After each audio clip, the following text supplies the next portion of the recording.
केजरीवाल जी का बयान सुना मैंने कि पूरे परिवार के साथ जाऊंगा अयोध्या देखने, पूरे परिवार की बहुत इच्छा है अयोध्या देखने। बहुत अच्छी बात है, भगवान को सद्बुद्धि दे। क्योंकि मुझे 4 महीने पहले जामिया मिलिया इस्लामिया में रैली करते हुए वो केजरीवाल याद आते हैं जिन्होंने अपनी नानी से पूछा था कि मैंने अपनी नानी से पूछा कि नानी अब तो राम मंदिर बन रहा है, तुमको तो बहुत अच्छा लग रहा होगा। तो मेरी नानी ने मुझसे कहा कि नहीं बेटा, जो राम का मंदिर मस्जिद तोड़ के बनाई गई हो, ऐसे राम मंदिर में मैं कभी नहीं जाऊंगी। तो नानी की दुख हो रहा होगा, नानी रो रही होंगी। फिर मैं 15 तारीख को बहन जी ने अखिलेश जी को कहा था कि सब बहुत बड़े गिरगिट है। मैं कहता हूं गिरगिट से भी ज्यादा कोई तेजी से रंग बदलता है ना तो वो एक ही आदमी है भारतीय राजनीति में, वो अरविंद केजरीवाल। ये उन्हीं के शब्द है, मेरे शब्द नहीं है नानी वाले। उसी रैली में उन्होंने ये भी कहा था कि जरा सोचो अगर Pandit Jawaharlal Nehru steel authority of India limited नहीं बनाते और राम मंदिर बना देते तो हमारे देश का क्या होता। लेकिन आज जाएंगे अयोध्या पूरे परिवार के साथ दर्शन करने। हनुमान जी सुंदरकांड की क्या बात है धर्मेंद्र भाई? उन्होंने सीधा एक सवाल पूछा कि अरविंद केजरीवाल जी ने कहा था अपनी नानी का नाम लेकर। धर्मेंद्र जी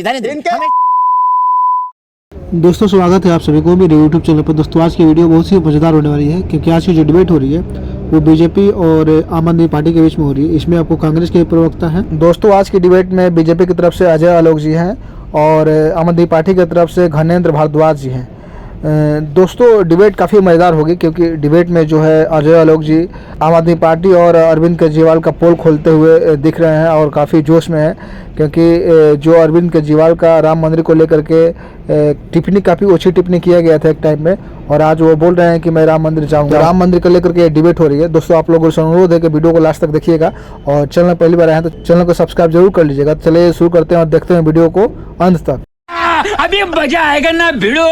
कोई देने के लिए आएगा लेकिन कोई देने नहीं आया। अजय आलोक जी, चलिए। धर्मेंद्र भारद्वाज जी ने कई आरोप लगा दिए और मैं भी आप पे आरोप लगाता हूं एक एंकर के तौर पर, क्योंकि सवाल के तौर पर मैं आरोप लगा रहा हूं कि आपने भगवान राम को राजनीति में बेच खाया। सॉरी, ये शब्द इस्तेमाल कर रहा हूं आपके लिए। देखिए दीपक जी, दुष्चरित्र और दुष्ट चरित्र दोनों बड़ा थिन लाइन है। दुष्चरित्र और दुष्ट चरित्र बड़ा थिन लाइन है। ऐसे लोगों को सुंदरकांड का पाठ पढ़ने से थोड़ी सद्बुद्धि आती है। अभी केजरीवाल जी का बयान सुना मैंने कि पूरे परिवार के साथ जाऊंगा अयोध्या देखने, पूरे परिवार की बहुत इच्छा है अयोध्या देखने। बहुत अच्छी बात है, भगवान उनको सद्बुद्धि दे। क्योंकि मुझे 4 महीने पहले जामिया मिलिया इस्लामिया में रैली करते हुए वो केजरीवाल याद आते हैं जिन्होंने अपनी नानी से पूछा था कि मैंने अपनी नानी से पूछा कि नानी अब तो राम मंदिर बन रहा है, तुमको तो बहुत अच्छा लग रहा होगा। तो मेरी नानी ने मुझसे कहा कि नहीं बेटा, जो राम का मंदिर मस्जिद तोड़ के बनाई गई हो, ऐसे राम मंदिर में मैं कभी नहीं जाऊंगी। तो नानी की दुख हो रहा होगा, नानी रो रही होंगी। फिर मैं 15 तारीख को बहन जी ने अखिलेश जी को कहा था कि सब बहुत बड़े गिरगिट है। मैं कहता हूं गिरगिट से भी ज्यादा कोई तेजी से रंग बदलता है ना तो वो एक ही आदमी है भारतीय राजनीति में, वो अरविंद केजरीवाल। ये उन्हीं के शब्द है, मेरे शब्द नहीं है नानी वाले। उसी रैली में उन्होंने ये भी कहा था कि जरा सोचो अगर Pandit Jawaharlal Nehru steel authority of India limited नहीं बनाते और राम मंदिर बना देते तो हमारे देश का क्या होता। लेकिन आज जाएंगे अयोध्या पूरे परिवार के साथ दर्शन करने। तो ये दुष्चरित्र और दुष्ट चरित्र, ये थिन लाइन है। थिन लाइन, दर्शक सोचे कि किस थिन लाइन में इनको रखना है। लेकिन एक बात है, गिरगिट से भी ज्यादा तेज रंग बदलते हैं। हमारे एनसीपी के प्रवक्ता भूत राम भक्त कर रहे थे। शरद पवार की मौजूदगी में जितेंद्र अवार्ड ने क्या कहा था भगवान प्रभु श्री राम के बारे में, भूल गए आप? उसके बाद शरद पवार ने यह भी कहा कि जितेंद्र अवार्ड को ऐसा बयान नहीं देना चाहिए। कहां गई थी प्रभु राम की भक्ति? अमोल मितकरी, आपके दूसरे नेता, पूरे हिंदू धर्म को ही गाली दे डाला, वो भी रैली करते हुए। बड़ा मजा आता है आप लोगों को नहीं, हिंदू धर्म, प्रभु श्री राम, इन सबको बेइज्जत करने में या गाली देने में। और धर्मेंद्र भारद्वाज जी तो ब्राह्मण है। मैं पूछता हूं इन्हीं से, क्या ये नहीं जाएंगे खुद? इनको प्रभु राम में आस्था है, लेकिन क्या केजरीवाल के ये बयान सही थे कि नानी ने कहा कि जो मस्जिद तोड़ के बनाई गई हो ऐसे मंदिर में मैं कभी नहीं जाऊंगी? क्या ये सही बयान था? आप नेता को एंडोर्स करते हैं, हाँ या ना बोल दें? बताइए धर्मेंद्र जी, कहा था अरविंद केजरीवाल जी ने ये?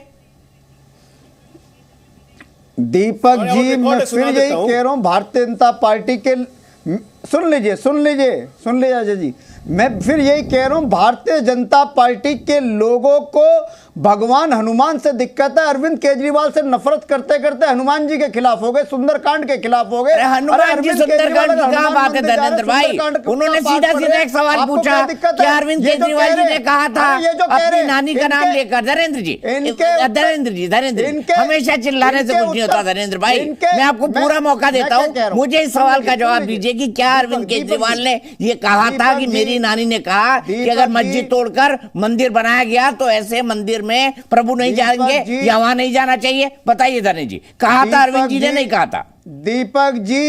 दीपक जी मैं फिर वही कह रहा हूं कि किसी भी धार्मिक स्थल को तोड़कर कोई धार्मिक स्थल नहीं बन सकता। भगवान राम ने कहीं नहीं लिखा, कहीं रामायण में नहीं लिखा, कहीं किसी महापुराण में नहीं लिखा कि आप किसी धार्मिक स्थल को तोड़ दो। यह अच्छी बात नहीं है। भारतीय जनता पार्टी के लोग तो तोड़फोड़ की राजनीति करते हैं और मैं भारतीय जनता पार्टी के प्रवक्ता को याद दिलाना चाहता हूं, ये कह रहे गिरगिट की तरह तो मोदी जी रंग बदलते हैं। 700 किसान मर गए तब जाके इन्होंने किसान बिल वापस लिया। 1 साल तक किसान पड़े रहे सड़कों पे, 700 किसानों की मृत्यु होगी, फिर मोदी जी कहते हैं कि नहीं मैं बिल वापस लूंगा। पहले कहते थे बिल किसानों के लिए हितकारी है। जिस तरीके से ट्रांसपोर्ट किसान पे चलेगा मोदी जी ने डिस्कशन चल रहा है। अजय आलोक जी आपका जवाब। ये कह रहे कि किसी भी धार्मिक स्थल को छोड़ के दूसरा धार्मिक स्थल नहीं बनना चाहिए। और मेरे 2 लोग बैठे छूटे हुए हैं अभी, वो छोटा रिचार्ज बोलने वाले मेरे वो क्या नाम है मेरा दानिश भाई बचे हुए हैं और किशोर तिवारी आज बड़े दुखी हैं। अब आ गया ना, इनका असली चेहरा सामने आ गया। इन्होंने कहा किसी भी धार्मिक स्थल को तोड़ के दूसरा धार्मिक स्थल नहीं बनना चाहिए। तो राम मंदिर तोड़ के मस्जिद क्यों बनी, उसका विरोध क्यों नहीं करते? मुंह में दही जम जाता है। और वो जो टूटा बाबरी ढांचा जो टूटा, वो मस्जिद नहीं ढांचा था, जहां पिछले 100 वर्षों से कोई नमाज नहीं पढ़ी गई थी। मुंह में दही जम जाती है। अपना मंदिर तोड़ के वहां मस्जिद बनाई गई थी, बाबर ने बनाया था। क्या वो सही था? इसी की तरह लड़ाई लड़े 1528 से लेकर आज तक 500 वर्षों का संघर्ष, 3 लाख से ज्यादा लोग मारे गए। लेकिन टोपी पहन के मुल्ला मौलानाओं की आप सैलरी दिल्ली में बढ़ा देंगे 25,000, लेकिन सुंदरबन का पाठ करवाने वाले पुजारियों के बारे में नहीं सोचेंगे। मैंने कल भी कहा था कि जहां जहां सुंदरकांड का पाठ करवा रहे हो, उन पुजारियों की सैलरी कम से कम करवा दो। नहीं, वो कान पे नहीं, उससे वोट नहीं ना मिलेंगे। दीपक जी वोट कहां मिलेंगे? अभी देखिए आपका टीवी चैनल पे कह दिया कि किसी धार्मिक स्थल को छोड़ के दूसरा धार्मिक स्थल बनाना ही नहीं है। लेकिन यही बात राम मंदिर और बाबरी मस्जिद के कंटेक्स्ट में नहीं बोल पाएंगे। दोस्तों उम्मीद करता हूँ कि आप लोगों को डिबेट काफ़ी अच्छा लगा होगा, आप लोगों ने बहुत ही एंजॉय किया होगा। दोस्तों आप लोग कमेंट करके बताइए आपको डिबेट कैसा लगा, और चैनल पहली बार आए तो चैनल को आप लोग सब्सक्राइब जरूर कर लीजिए।